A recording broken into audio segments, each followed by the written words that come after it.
You're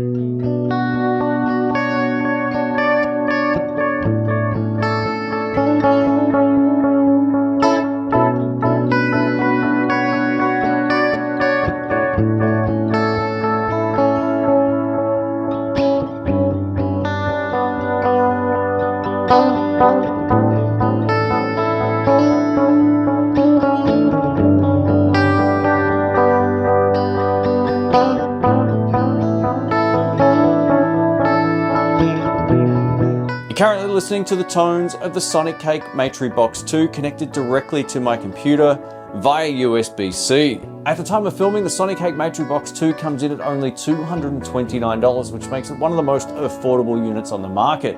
This video will mostly focus on how to get the most out of this unit and set up your very own preset. Irrespective of the style of music you're playing, the process is exactly the same. So I'll timestamp everything down in the description below. Before we get into it, a massive thank you to Sonicake for sponsoring this video. This video is sponsored by them. They have sent this out and they're letting me keep this unit, so full disclosure there. But I'll give you my thoughts about it. I've tested so many different types of these pedals over the last 12 months that I've got a pretty good understanding not only how this works, but how it holds up tone-wise against much more expensive options.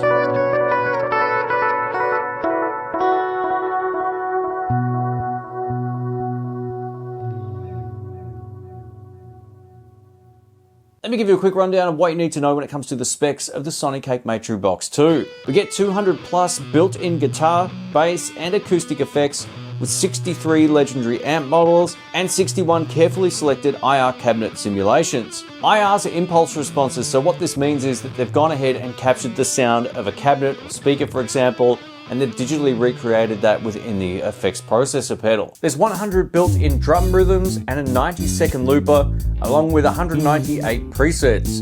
We get an adjustable signal chain with a maximum of 10 simultaneous effects blocks. Thanks to the USB-C port on the back of the Matribox II, this can become a standalone audio interface, which means you don't need a sound card to be able to record. This becomes your very own sound card for your computer. You can also just run this directly into an effects loop or into the front end of an amplifier, depending on how you want to configure the effects chain. Whether you're hooking this up to a computer or using it as a standalone device, it's very simple to use, and I'll showcase how the software works, how to make your very own sound, and then I'll also give you an overview of how all the functionality on the pedal itself works. Here's the back of the unit over here. So if you want to run a secondary expression pedal, you have that option. There's also one built directly onto the unit here, which is fantastic. Now over here we have our guitar input. So you plug your bass, acoustic guitar, or electric guitar right in over here. We get a 3.5mm auxiliary in. This is an audio input in case you're running a separate sound device into this. We get an effects loop built directly into the pedal. We also get a stereo output. So these are balanced outs, and you can run this into a mixer PA system or audio interface. We get a 3.5mm headphone output for late night practice, along with two other connectors. These are MIDI connectors, so these are the type you need the 3.5mm audio jack to MIDI connectors to get the most out of. Over here we have our USB-C port and our power supply in. At $229, this is one of the most affordable options out there, and there is a trade-off with that. So there's two main things you need to know about it. One, this isn't a touchscreen. I'll talk more about that throughout the video. And secondly, there's no dedicated power button. Although this is a small pedal, I much prefer having an on-off switch that I can use as opposed to plugging connectors in and out all of the time. So just keep that in mind. All right, so I've got the Matribox II connected to my computer via USB-C, and I've loaded up the Matribox II software. If you've ever connected a multi-effects processor pedal to a computer before, this will be just as intuitive as many of the others that I've showcased on the channel. So it's very simple if you know what you're doing. Now you can do everything that I'm going to show you in the software on the pedal, and I'll give you a quick overview of that in a moment, but I find the software a lot easier to get going. So without starting with anything, this is how it sounds. So as you can hear, it sounds like basically a guitar plugged into an audio interface, even though I'm recording via USB-C. So let's add an amplifier here. So we can turn things on and on by using these buttons at the top, or if we want to select something, we can use the drop-down menu. So there's so much to choose from here, which is fantastic. You can choose a clean or heavy amp. It's up to you. I'm going to go find the, let's try this, the Bassman one here. Let's try this. So we'll turn it on, and this is how it sounds. All right, but what we want to also do is turn on the cab. Here we go.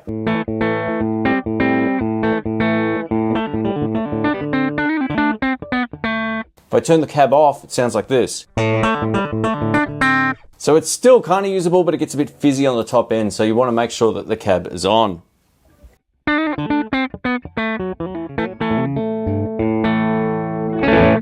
So I like that sound already. To my ear, that actually sounds pretty good. If you want to customize the amplifier, double click on it like this, and you can change up all of these parameters. You can use your mouse, you can sort of scroll in the middle if you've got a Mac, and you can change these without having to actually grab the sliders and move them across. But you can do that as well, so that's fantastic. I'm just going to turn this up a hair, maybe add just a little bit more gain. Let's have a listen. Might just add some more treble as well. Let's give that a shot. All right, to me that sounds pretty great. Now let's add some reverb. Like before, we can use the drop-down option here to pick what kind of reverb we want. Now, I'm a big fan of plate reverb. A little bit too late in life. I wish I knew about plate reverb a long time ago, but it's such a great sound. So you can also turn the trail on, which means if you switch patches, it's not going to just hard cut, which is what I would select if I was saving this as something I was going to use. Here we go.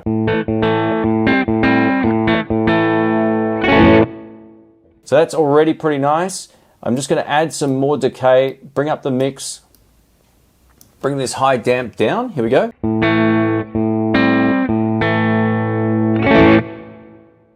That sounds pretty great. What I would recommend at this point is saving it. So that's what I'm going to do. I'm going to call this In the Blues. You can call it whatever you like, but that's what I'm going to call it as. All right, so now we can start sort of digging into all of the rest of the great stuff that's in here. So if you want to add a delay, we've got all of these different delays you can choose from. Here's the drop-down menu here or on the side. So if you double click on something, it will also show you everything that's available. I'm going to go to a multi-tape delay. Let's have a listen to this. Yeah, so it's sort of ping-ponging a little bit between the speakers, which is exactly what I wanted to showcase. I'm going to bring up the tone a little bit, make it a little brighter. Here we go. All right, that sounds great. I'm going to leave the trail on as well. We can save that if we want to save it again, or we can just keep going through it. Now let's take a look at some of the modulation effects. So as you can see, there's plenty to choose from here. We might go for tremolo for this one. You can also double click on these options and they'll show you everything on the side. So let's have a listen to this. We're going to turn it on first. This will be something that I won't leave on all the time, just from time to time. Here we go.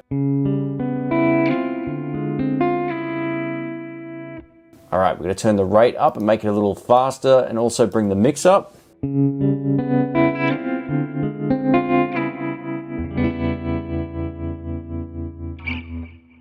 Beautiful. All right, so we'll turn that off and then I'm going to save it again because you want to save the ones that you don't always want on. Save them off, but leave them in the menu there. So that's nice and simple. Now we also get some EQ options over here as well. Now, I don't really necessarily think you need EQs a lot of the time with your signal, but if you want to add one, you can, and we'll take a look at that right now. So say, for example, I thought this was a little bit on the dull sounding side.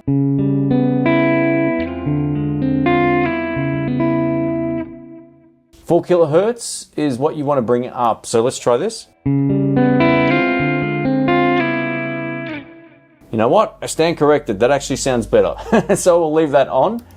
Now, when it comes to the noise reduction, this is such a great move on all of these multi-effects processor pedals menus. Having this here is just a no-brainer. So I always say, irrespective of if you need it on or off, just leave it on because it will help mute the sound of the buzz and all that when you're not playing. It's just a really good thing to have. Now we can take a look at a few of the other effects that we can turn on and off on the fly. So right here we've got our screamer, but there's a whole lot of different overdrive, distortion, and boost pedals in here, as well as ring modulators, all that kind of stuff. So I'll run you through a few just to give you a good sense of sort of how this can sound. So this is my clean tone. It's a nice sound. And now with the screamer on.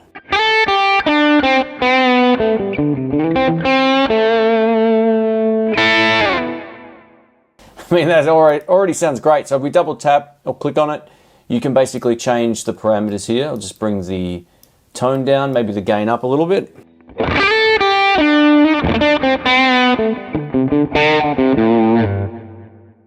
All right, let's go through a few of these. We'll go to the buttered OD.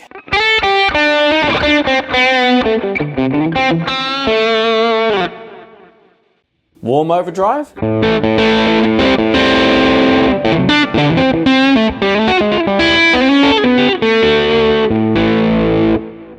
Let's try this blues overdrive. To my ear, that's way too bright.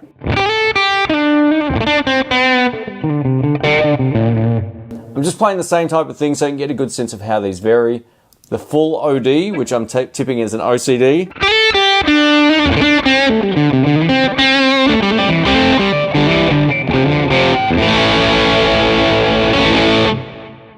It's pretty great.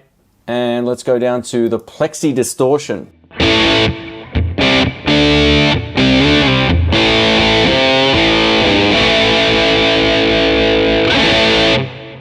That's pretty convincing. Now you might be asking, hey, can I turn these on and off by using the buttons on the pedal? The answer is yes. We'll talk more about that in just a moment. All right, so let's say I want to just use the Screamer because that's what I do. Oh, you can't go wrong with a Tubescreamer and a Fender amp, man. That's why it's an iconic combination. Now let's take a look at FX1, which is just on the side of FX2. This allows you to add a whole bunch of cool stuff from compressors to auto wahs to a whole bunch of different things. So I'll run you through a few of them right now. So this is a compressor.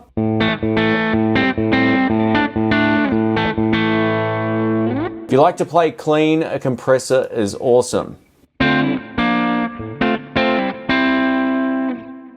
Just with it off. It's not even close, right? So what I might do is go back to this in just a moment, but there's all of these different options down here. There's an acoustic simulation as well. We'll turn that on.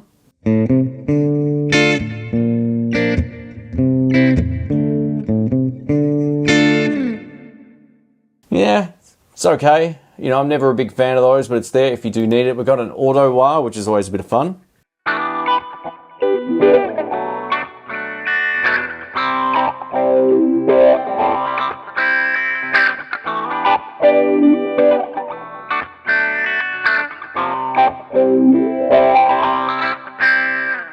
And that sounds great.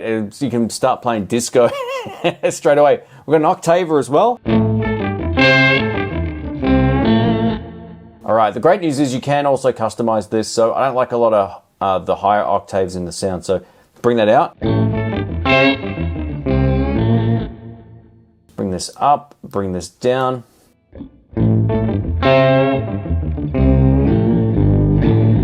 I mean, that just sounds great and it tracks really well also.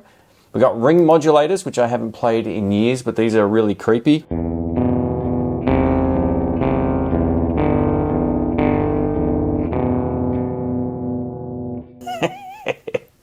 I'll leave compressor 1 on this particular slot because it's something that I'd use if I was playing on the clean channel, at least with these. I don't use a compressor in my actual signal chain to an amplifier, but you know, with these kind of effects pedals, it really just makes the clean channel sound better. So I'm going to leave that set to off and we'll then click save. While this doesn't have a touchscreen, and touchscreens are usually the way to go when it comes to multi-effects processor pedals, this is one of those times where I find this very intuitive and I don't feel like I need to be tapping on screen. I can just simply see what I want, turn it on and off, and I'm good to go. Up next, I'm going to show you how to assign each button to do a particular function on the hardware, because if I push this right now, it's just going to skip to the last patch. I'll show you that right now. So it's back to this particular preset. If I hit it again, I'm back to my preset. I don't want to use it like this. I'd prefer to be able to turn things off and on. So let's take a look at the software. If we take a look at the software on screen, if we click on this drop-down menu and go into foot switch, this will allow us to assign what each of the buttons do or don't do. This is great. So right now we're in preset mode, and there's also some stomp mode options here. So in preset mode, what we want to do is turn all of these off, for example, unless you're happy sort of cycling through the presets by using the buttons, but I'm not, so I want to use this like a regular effects pedal. Now I'm actually just going to change this last one here to hold and bring up the tuner. So as we hold this down now, the tuner will operate, which is awesome. Now we're going to go into stomp mode, and as you can see, this is all set up pretty great here. If we hold it down on this first button, we've got our tap tempo. Nothing is selected on the second one, and the third option is foot switch mode. So yeah, we can change this to whatever we like here. If you want to change this to, say, changing banks or start the looper, whatever the case may be, you're in business. But I'm just going to leave it set like that. Now, what this will allow me to do is to simply play something. There's my compressor, right? That's with it off. Overdrive on. It's pretty great. Both on.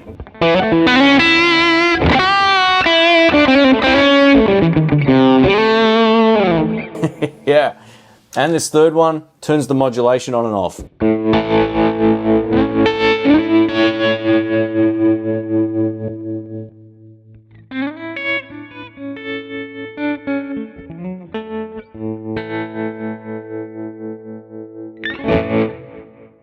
And it's very easy to get going. Now, I know the foot switch section might be new to a lot of people, but once you get a feel for it, there's basically two modes. If you want to use it in the same way that I'm using it right now, just make sure when you're in the foot switch mode here that you select the second mode over here, which is stomp mode.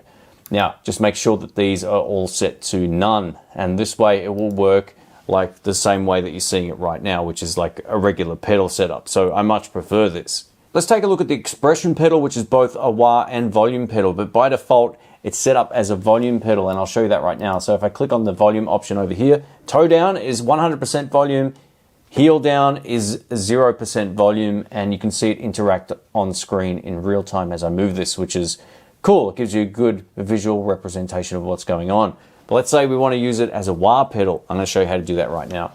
So what we have to do is replace one of these. I'm going to replace the compressor with a wah pedal. It's the cry wah. I'm going to turn it on. Now by default, nothing's going to happen, right?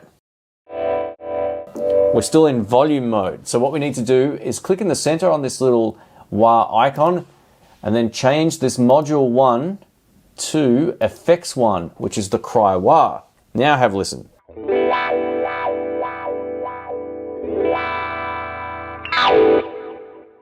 I feel like this has been simplified since the prior version that I reviewed. I couldn't work out, I don't think, how to get this to work. On this one, it worked straight away. So yeah, if you're wondering whether or not you can use it as a traditional wah pedal, absolutely. Let's go through some of the global settings here. So as you can see, we've got a whole bunch of different stuff we can customize. We've got our input mode, electric guitar or acoustic guitar or line in. So it gives us 3 different modes to work with. We can change our input level. If you don't want a cab to either the left or right channel, you can turn it off if you want to reamp it later, whatever the case may be. I would suggest if you're running this into a computer, just disable both of those as you see on screen. We also get our USB audio, which controls our record level and monitor level. So if you're listening back, how loud is it coming back at you? Now, if we take a look over on the same menu over here and go down to global EQ, you can start to shape your overall master output. Now, this is really handy if you're not using studio monitors. You might be playing into a mixer or PA system, and some PA systems have really nasty high end, or they don't have enough tops, or there's too much bass response, all that kind of stuff. Now you can just simply move these around and set up different parameters based on the room that you're in. So if you're playing in a room that doesn't have a lot of treble, you can really just crank up the global high end of the EQ here and you're good to go. So it's pretty handy that it's in there, but again, if you're playing through studio monitors at home, you probably won't need it. Updating the firmware is also through this menu. I actually did it yesterday and it was very easy to update. It only took a couple of minutes once I downloaded the file, selected it, and sent it from my computer to the device, and everything worked great after the firmware update. I didn't really test it beforehand because I just started using this yesterday. I just thought I'll update the firmware before I do anything. So if you've just purchased one of these, check out the firmware link down in the description below. It'll take you through to the Sonicake website and you can update your device. Let's take a quick look at the drum machine over here as well. So if you pull down on this drop down menu, there's all of these different styles and options to choose from. Check out all the rock options, all the blues options, the funk options, jazz, pop, electronic, world, and there's also some metronome options as well. But it's always more fun playing to some actual drums over a metronome, and it will still keep you in time. It will actually teach you feel, which sometimes goes lost on a straight up metronome. So let's hit play here.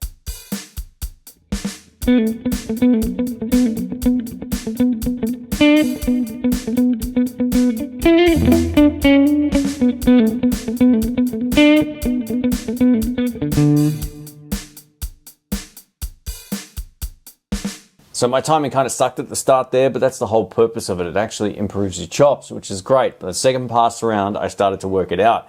Now you can also change the beats per minute over on this side of the software, which allows you to change the tempo. You can also assign the volume of the drum track. Now, depending on what kind of instrument you're playing, whether you're playing bass or whether you're playing electric guitar, acoustic guitar, you might need the slider further to the left or right, but that's totally up to you. Now, if you don't plan on hooking the Sonicake Matribox II up to a computer, I'm just going to show you how this works. So this dial over here is your best friend. As you can see, it allows you to select everything, but there's also a quick way of doing it like I showed you before. If you want to get over to, say, the cabs, you can simply use that button and it will allow you to select it. Now, if I push down on this, it's going to give me all of the different options within that menu, and I can change to a different cab, for example, just by hitting this, and then I'm good. The exit button is over here, and I'm back to where I was, except now I've got the different cab selected. There's also a different way you can select things on the fly and just cycle through things faster. So say, for example, we want to change delays, but we're not sure what we like. We can hit this button, and then we can use this pot here. This corresponds to this option in the center, and these two are for these two options. So as you can see, it's currently set to multi-tape. If I move this, it's over to suite. 999 echo, I can move it back this way, and it says MAG, tube, and so forth. So it gives us lots of different options.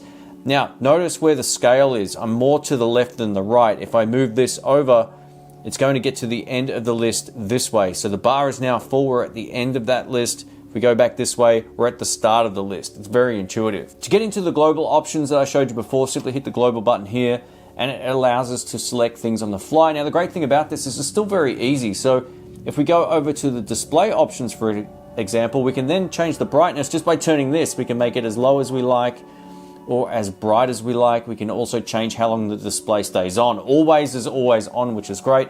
There's a few different languages to choose from between English, Italian, Dutch, Espanol, and that is it. So yeah, a few different languages to choose from, and it's all done thanks to these three controllers on screen. Let's take a look at the onboard tuner. Now, I mapped it to this button for this particular patch, which is awesome. All I have to do is hold that down, and then if I pluck a note on my guitar, it's going to show me if my tuning is true or not, or whether or not I need to tune up. And that's saying a C instead of a G. There we go, back to G, that's good. B and E. So I'm in tune. Now, the great thing about this screen as well is it's very easy to see on any viewing angle. I'm looking at it from the side on like a 45-degree angle. I'm having no problems not only seeing the tuner, but also this main screen. It's high visibility and it looks great.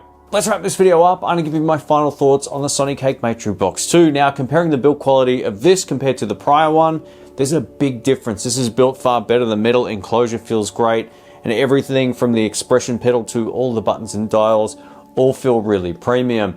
And at this price, $229 US at the time of filming, this is insane value. Now, I recently reviewed the Fender Tone Master Pro, which is a great multi-effects unit, but it's also 10 times more expensive, and I don't think that sounds 10 times more expensive than this particular pedal, given that digital processing and all that kind of stuff is pretty much unanimously great these days when it comes to these type of effects. Whether you're playing an expensive one or a less expensive one, it doesn't really matter. I think the biggest trade-off now is whether or not this is intuitive to use, and we don't get that touchscreen, so that's one of the small limitations with this. I can live with that thanks to all the buttons on the front, which makes it really easy to select what you need, and then you can use the big dials or the companion software and still make it work. So I think for 229 bucks, this is insanely good value, and if you want to check it out, I'll link it down below. Let us know what you think, and I will catch you on the next video.